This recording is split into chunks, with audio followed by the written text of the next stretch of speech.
Welcome to Equilibria. So, this is our set series where we discuss the different all India set level questions. So, this is only a small video where I discuss the West Bengal set questions. In the last video, I have discussed few questions. यहाँ तक हम लोगों ने कर लिया था and now this is 21st question. So ऐसे ही करके मैं बहुत सारे क्वेश्चंस को लेकर के आऊंगी जो आपके सेट एग्जाम के पर्सपेक्टिव से होगा. So let's start. This is question number 21. Policy इररिलेवेंस proposition in new classical rational expectation theory suggest that. देखो, रैशनल एक्सपेक्टेशन थ्योरी आते ही हमारे दिमाग में इकोनॉमिस्ट आ जाते हैं जिनका नाम है ल्यूकस एंड जॉन मोथ. ये सारे हमारे रैशनल एक्सपेक्टेशन है. ये क्या कहते हैं कि इन द लॉन्ग रन जो you can not make people fool in the long run. तुम लोगों को बेवकूफ नहीं बना सकते हो. Even in the short run also people can predict your policy. Economic agent तुम्हारे पॉलिसी को एंटिसिपेट कर लेंगे by the information they have. They gathered all the informations from the news, from the newspaper and from the news channel, और हर तरह से वो information gather कर लेते हैं. इसीलिए वो पॉलिसी एंटिसिपेट कर लेते हैं. और यहाँ पे एक टर्म आ जाता है इनइफेक्टिवनेस ऑफ द पॉलिसी. इसी वजह से हमारी जो पॉलिसी होती है वो इनइफेक्टिव हो जाती है बिकॉज पीपल एंटिसिपेट. ठीक है, effectiveness of the policy. Make sure कि आप फिलिप्स कर्व के बारे में पढ़ोगे. सारा फिलिप्स कर्व फ्रीडमैन के एंड फिलिप्स कर्व ने किसने दिया and new classical rational expectation model, ये सारा पढ़ लेना. तो इसी को बोलते हैं इनइफेक्टिवनेस of the policy. So option देखते हैं. Unless government policies are completely random, they will anticipate by the economic agent. Yes, they will be anticipated by the economic agent. Economic agent anticipate कर लेते हैं. Render such policy irrelevant. Yes, इसकी वजह से policy मतलब उनकी ineffective हो जाती है. Economic agent will be correctly predict in government policy. नहीं, करेक्टली नहीं, ऑलमोस्ट 90% या फिर 80% में पॉलिसी को प्रिडिक्ट कर सकते हैं, जिसकी वजह से पॉलिसी रिलेवेंट हो जाती है. ये ऑप्शन इनकरेक्ट है. अगर यहाँ पे रैंडम बोला है ना तो अब करेक्ट होता. Government policy can always be predicted. No, can not be. Always predict नहीं कर पाओगे. Instability of the macro economy, no. So option number A is correct. Make sure आप ये रैशनल एक्सपेक्टेशन मॉडल पढ़ लेना. Okay, now move on to next question. Friedman theory. देखो, Friedman theory भी आपका, फ्रीडमैन ने आपकी जो थ्योरी दी थी उसको बोलते हैं एडेप्टिव एक्सपेक्टेशन. ये क्या कहती है कि वर्कर जो होते हैं ना, वो शॉर्ट टर्म में किसी भी चीज को प्राइस इंक्रीज या डिक्रीज को एंटिसिपेट नहीं कर पाते हैं, but in the long run they anticipated it. ठीक है, लॉन्ग रन में वो एंटिसिपेट कर लेते हैं जो भी आपका चेंज हो रहा है प्राइसेस में. तो you can not make people fool in the short run. Sorry, you can not make people fool in the long run. Long run में लोगों को बेवकूफ नहीं बना सकते हो. ठीक है, यही आपका एडेप्टिव एक्सपेक्टेशन मॉडल है. इसका इक्वेशन पढ़ लेना आप. इक्वेशन देख के जरूर जाना जो इसने फिलिप्स कर्व में दिया है. और ये बोलता है जो हमारा फिलिप्स कर्व है शॉर्ट रन में डाउनवर्ड स्लोपिंग होगा और इन द लॉन्ग रन ये वर्टिकल हो जाएगा. ठीक है, इसी को कॉन्ट्राडिक्ट किया था ल्यूकस ने. Now move on to option. Working in the labour market correctly predicting the change in average price level instantaneously. नहीं, तुरंत नहीं करते हैं, समय लगता है. Worker in the labour market fails to predict, तो नहीं होगा. Even in the lag, no, बिल्कुल नहीं. Worker in the labor market predict the change in the average price level and adjust labor accordingly. No, no, it will take time. Worker in the labor market cannot predict a change in average price. Cannot predict a change in the average price level immediately. Yes, अभी तो नहीं कर पा रहे हैं, but इनको time लग सकता है. but might take some time to do so. So option number D is correct. Now move on to next question. Unanticipated inflation is harmful to, देखो ये अनएंटिसिपेटेड क्रेडिटर को हार्मफुल होता है और डेटर को बेनिफिट होता है, तो answer option number C is correct. If the demand for money is interest inelastic, interest inelastic है यानी कि ये वर्टिकल है, यहाँ पे आर है, यहाँ पे वाई है, एंड परफेक्टली स्टेबल यानी कुछ भी चेंज हो रहा है वो अपनी ही जगह पे है. Then by hitting the money supply target, ठीक है, मनी सप्लाई टारगेट को हिट करने के लिए या हिट कर रहे हैं तो हमारा एलएम कर्व हमेशा वर्टिकल होगा भाई. ये तो यहीं पे दे दिया, ऑप्शन क्वेश्चन में ही आंसर था आपका. ठीक है, तो LM curve fixes the vertical LM schedule and income at that level. आपका एलएम शेड्यूल इंटरेस्ट को तो फिक्स नहीं करेंगे, देखो एलएम को वर्टिकल कर दिया. ठीक है, अब हम मनी सप्लाई अगर बढ़ाएंगे घटाएंगे तो ये शिफ्ट होगा vertically. Okay, so option number A is correct. आगे फर्दर मूव करने की जरूरत नहीं है. एलएम को वेरी विद द इनकम नहीं, डाउनवर्ड स्लोपिंग नहीं. Option number A is correct. Now move on to 25. Ricardian equivalence implies that, देखो ये क्या बोलता है, ये मॉडल बोलता है कि गवर्नमेंट कोई भी टैक्सेस लगा रही है या फिर बॉन्ड इशू कर रही है, अपने एक्सपेंडिचर को फाइनेंस कर रही है, इसका प्रभाव किसी भी प्रकार से कंज्यूमर के कंजम्पशन पे नहीं पड़ेगा और ना ही कैपिटल फॉर्मेशन पे पड़ेगा. ये आपकी मनी एंड बैंकिंग से रिलेटेड है, इसको पढ़ लेना. सो यही देख लेते हैं क्या ऑप्शन है. A choice between levying lump sum taxes and issuing government bonds to finance government expenditure. Yes, does not affect the consumption of any household nor it affect the capital formation. Yes, option number is correct. मतलब ना तो consumption पे effect करेगा ना तो capital formation पे. The choice between levying lump sum tax and issuing government bond finance government expend does effect नहीं, does not पढ़ा है. हाउस होल्ड चूज बिटवीन नहीं. Central bank steps into financing government expenditure नहीं. So option number A is correct. Now move on to next question. Chow test using dummy variable does not tell. देखो chow test आपका structural break के लिए use होता है. क्या मैं बोल रही हूँ, स्ट्रक्चरल ब्रेक में आपका चाव टेस्ट यूज होता है. अब स्ट्रक्चरल ब्रेक क्या होता है, स्ट्रक्चरल ब्रेक यानी कि टू टाइम पीरियड में कभी कोई बहुत ज्यादा चेंजेस हो जाते हैं उसको मेजर करने के लिए. इसका फॉर एग्जांपल कि जैसे जीएसटी रिफॉर्म अभी आया है, जीएसटी रिफॉर्म, ठीक है, या फिर 2070 में जब जीएसटी रिफॉर्म आया था तो उससे पहले सरकार की रेवेन्यू ऐसे थी. अब जीएसटी रिफॉर्म होने से ही सरकार की रेवेन्यू बढ़ गई. यानी यहाँ वाला जो पॉइंट है ये आपका स्ट्रक्चरल ब्रेक मेजर करता है. इसी को मेजर करने के लिए चार टेस्ट का यूज करते हैं एंड ये आपका दो रिग्रेशन पीरियड को लेता है. ठीक है, RSS1 residuals, RSS1 sum of square of residuals and sum of square residual 2 इनको मेजर करते हैं. ठीक है, इनको मेजर करते हैं यानी ये पहले पीरियड का या दूसरे पीरियड का. ठीक है, तो ये आपका चाव टेस्ट बेसिकली स्ट्रक्चरल ब्रेक के लिए यूज होता है. Now move on to option. Does not बताना है. ऑप्शन देखते हैं. That the two regression are different. Yes. There is a significant structural break. Yes. The source of difference between the two regression.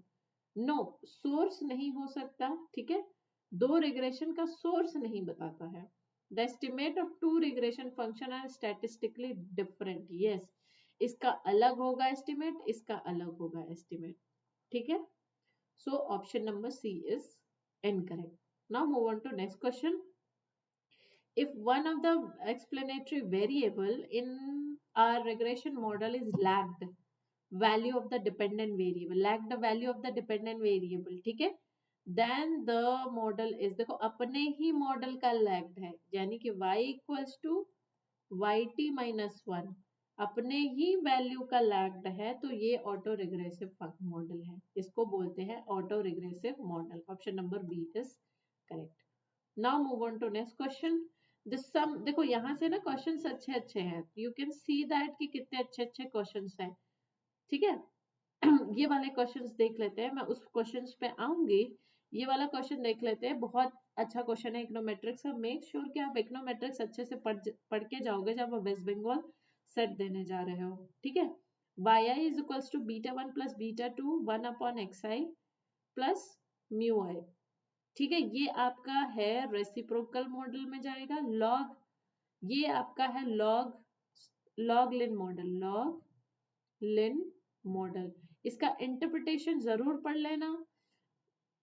एक होता है log log model, एक होता है लॉग लिन मॉडल, एक होता है लिन लॉग मॉडल। इन सब के इंटरप्रिटेशन पढ़ के जाना कि इसका परसेंटेज से कौन चेंज हो रहा है, किस में परसेंटेज नहीं हो रहा है। तो इसको हम इलास्टिक मॉडल बोलते हैं। इलास्टिसिटी के लिए मेजर होता है। और ये वाला जो हमारा लॉग लिन है ये सेमी इलास्टिक है। तो ऑप्शन सेमी इलास्टिक है, semi logarithm, option number 4 is correct. And ये लॉग लॉग मॉडल है, लॉगरिथम नहीं, ये आ गया डबल लॉग, तो ये ऑप्शन नंबर 2 पे चला गया। And option number D is log reciprocal, क्योंकि यहाँ पे रेसिप्रोकल है। सो देख लेते हैं क्या है ये। 3 4 2 1, 3 4 2 1, 3 4 2 1, 3 4 2 1, option number B is correct, right. वो क्वेश्चन अभी हम करेंगे, बट जो मुझे अच्छा लगा मैं उसको डील कर लेती हूँ। देखो कितने लॉग के क्वेश्चंस आए हुए हैं। Given below the 4 model specification, which of these model can be estimated using the ordinary least square expansion AXP expansion यानी exponent, sorry AXP stand for exponential, ये तो ठीक है। आपसे क्या पूछ रहा है, क्या पूछा है, 4 मॉडल है, which of the model can be okay, कौन सा मॉडल एस्टिमेट कर सकते हैं, ठीक है। तो ये देख लेते हैं, ये है लीनियर इन पैरामीटर, तो ठीक है ये मॉडल एस्टिमेट कर सकते हैं। हाँ ये लॉग लिन लॉग मॉडल है, लिन लॉग मॉडल है। ये एक्सपोनेंशियल वाला मॉडल है, ये भी हो सकता है। ये तो लीनियर वाला है, ये भी हो सकता है। सो 1 2 3 ये चारों करेक्ट है। 1 2 3 4, 1 2 3 4, 1 2 3, option number D is correct, right. ये चारों को एस्टिमेट कर सकते हैं हम, ठीक है। Now move on to next question. Suppose x is a random variable, c is a constant, v is refers to variance, which of is not correct। देखो not correct का मतलब क्या पूछ रहा है, गलत है। अगर variance, ये पहला ऑप्शन दिख रहा है, अगर एक्सपेक्टेशन वेरिएंस ऑफ कांस्टेंट करेंगे वो हमेशा 0 होता है। कांस्टेंट का जो वेरिएंस होता है वो 0 होता है, ठीक है। तो अगर ये सेकेंड ऑप्शन को डील करते हैं, हमने क्या पढ़ा, कांस्टेंट का वेरिएंस 0 होता है। अगर इसको अंदर करेंगे तो variance of x plus variance of c, तो ये 0 हो गया। तो क्या बच रहा है, वेरिएंस ऑफ x सिर्फ बचेगा, यानी ये करेक्ट है। ये नहीं करेक्ट है, देखो variance of x plus variance of c, यानी कि ये बोल रहा है कि कांस्टेंट का वेरिएंस होता है, नहीं कांस्टेंट का वेरिएंस नहीं होता है, यानी कि ये गलत है।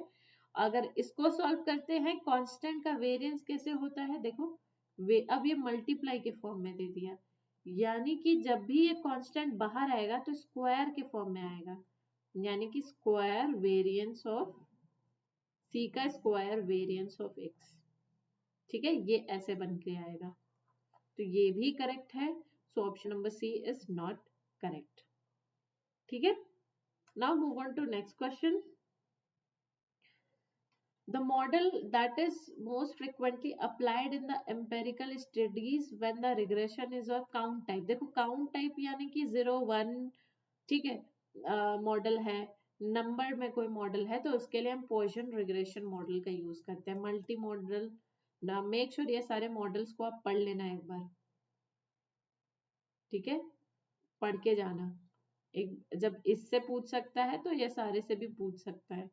तो जब भी काउंट टाइप का कोई मॉडल होता है जिसमें रिग्रेशन नंबर्स में होते हैं, तो पॉइसन रिग्रेशन मॉडल का यूज करते हैं। ये क्वेश्चन यूजीसी ने 2020 जून 2025 से आया हुआ है, आई मीन 5 में आया था, एंड देखो 24 में पूछा है, तो देख रहे हो कितना ओवरलैप कर रहा है, कभी इसका क्वेश्चन उठा के उसमें दे देगा, कभी उसका क्वेश्चन उठा के दे देगा। तो आप जब भी यूजीसी नेट का भी देने जा रहे हो तो भी इसको लगा करके जाओ, ठीक है। Granger and Newbold rule of thumb is suspect the estimated regression is spurious. जब भी आपका स्प्यूरियस रिग्रेशन होगा, इसका मतलब क्या है, आर स्क्वायर की वैल्यू हाई होगी, ठीक है। कुछ भी आप कर रहे हो, value of R square is very high, इसी को बोलते हैं स्प्यूरियस रिग्रेशन, ठीक है। इसमें आपका जो डर्बिन वाटसन टेस्ट है वो लो हो जाएगा, आर स्क्वायर हाई रहेगा और डर्बिन वाटसन टेस्ट कम रहेगा। तो high R square yes, with value नहीं, हाई आर टी वैल्यू नहीं, high R square and low Durbin Watson D test yes, और which is greater than D. Option number C is correct. Now move on to next question. Choose the correct answer. Suppose A is 2 into 2 matrix. Then if, अच्छा, then if, ठीक है, दो A आपका जो matrix है वो 2 into 2 का है. Determinant of A is not equals to 0. The matrix is non-singular. Singular, हाँ, अगर इक्वल टू 0 हो जाता तो सिंगुलर हो जाता, ठीक है।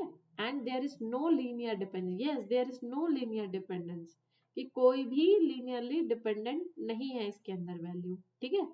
Determinant of A is not equal to 0, the matrix singular, नहीं सिंगुलर नहीं होगा।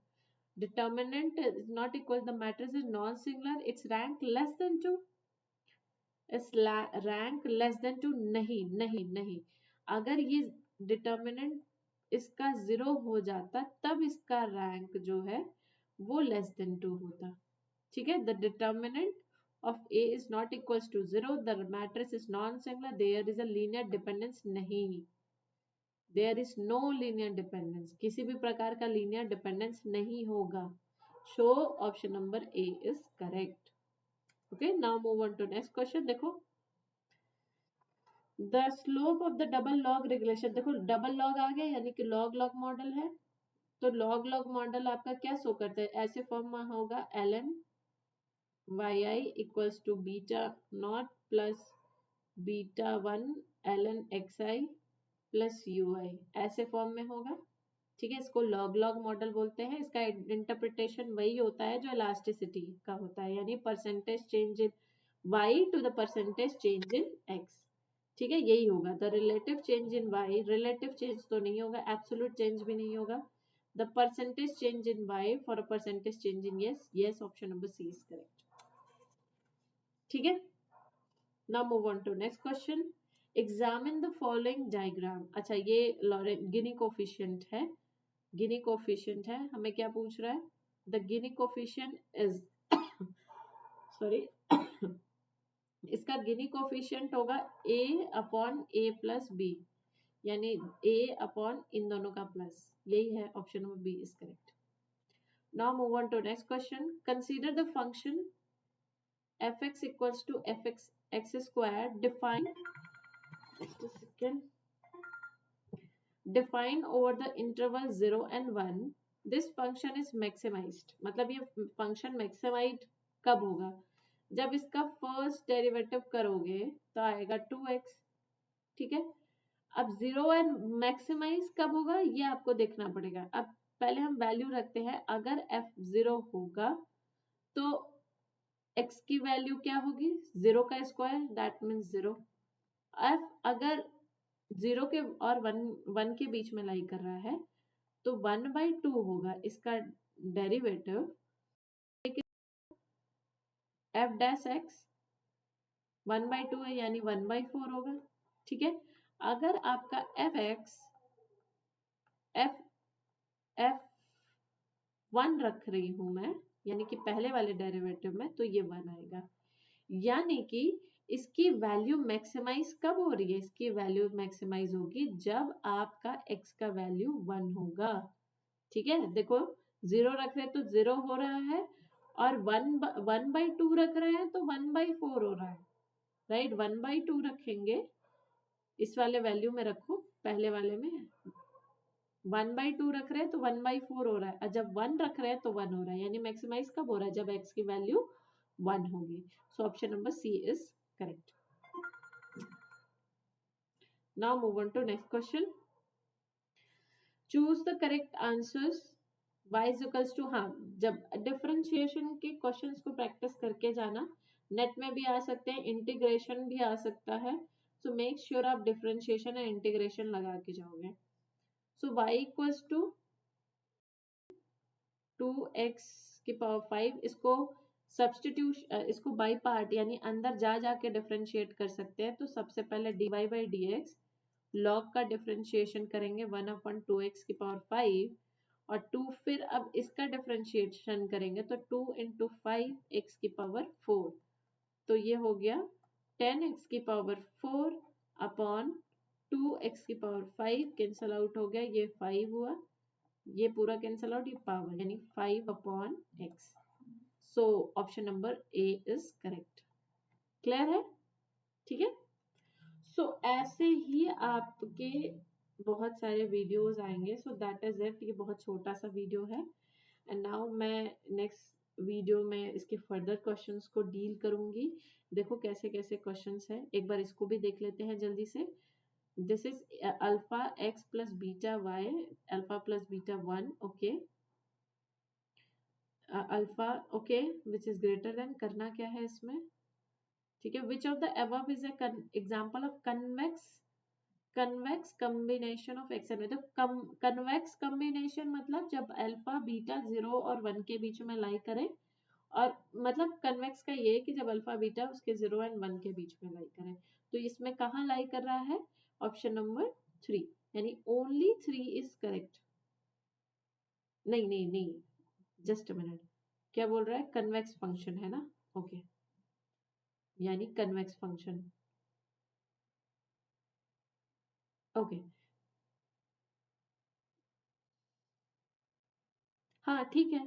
तो जब भी कन्वेक्स फंक्शन फाइंड करने को बोल रहा है, तो ये वाला जो ऑप्शन है alpha x plus beta y, alpha plus beta आप के बराबर होना चाहिए, 1 के बराबर होना चाहिए, एंड देन ये तो ग्रेटर देन 1 हो गया, ये तो कन्वेक्स फंक्शन हुआ नहीं, ये कन्वेक्स फंक्शन नहीं होगा, ये भी नहीं होगा, इसकी वैल्यू 1 और 0 के बीच में लाई कर रही है, तो 1 एंड 2 नहीं हुआ. देन इसका जो ये क्या है, ये भी बेसिकली बीटा है, ये भी बेसिकली बीटा, और इसकी वैल्यू भी आपकी लाई करनी चाहिए 1 के बीच में, right. So option number 1 and 4 is correct. 1 and 4 is correct.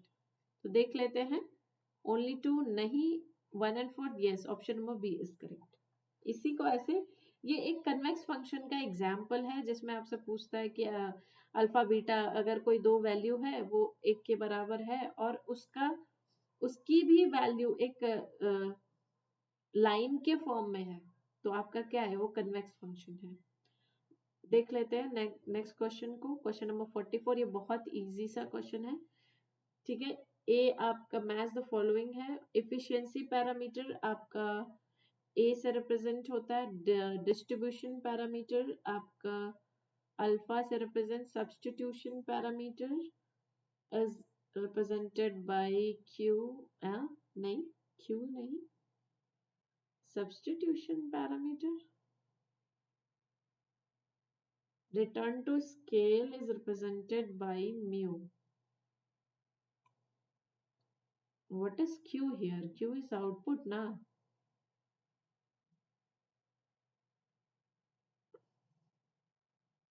I don't know why यहाँ पे q क्यों लिखा है. अगर इस हिसाब से चले तो हमारा a and fourth and 3 option आ रहा है, fourth and 3, so option number 1 is correct. But यहाँ पे q दे दिया, ये सब्स्टिट्यूशन पैरामीटर तो नहीं होगा, this is something, q is output, right. तो यहाँ पे कुछ ये गड़बड़ है, हो सकता है मिस्टेक लिखा हो, ठीक है. सो अगर हम दो ऑप्शन को लेके चले तो option number A is correct. Clear है? तो ऐसे ही बहुत सारे क्वेश्चंस है, इसको भी देख लेते हैं जल्दी से. A R equals to M R equals to 5. Price elasticity क्या होता है, A R upon A R minus M R, यही होता है, राइट. आपको प्राइस इलास्टिसिटी फाइंड करना है, तो एम आर इक्वल्स टू क्या हो गया, पी, ए आर और एम आर का फंक्शन दिया हुआ है ना, तो पी 1 माइनस 1 अपॉन ED यहाँ से फाइंड करो, ये P नथिंग बट A है आपका, क्लियर है।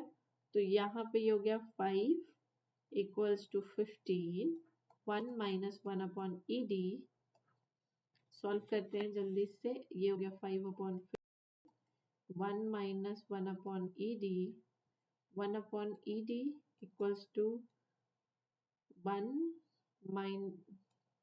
Minus 5 upon 15, let's out 10 upon 15, यानी 15 अपॉन रेसिप्रोकल कर दिए, ये हो गया 1.5, 1.5, option number B is correct, clear. So that is it on today's video. Next class में मैं इसके फर्दर क्वेश्चंस को डिस्कस करूंगी। ये हमारा कुछ छोटा सीरीज है जहाँ पे मैं छोटे वीडियोस के माध्यम से कुछ सेट्स के क्वेश्चंस को डील कर रही हूँ। So I hope you like it. अगर अच्छा लगेगा तो प्लीज सब्सक्राइब करिएगा एंड अपने फ्रेंड्स लोगों के साथ शेयर करिएगा। So thank you so much.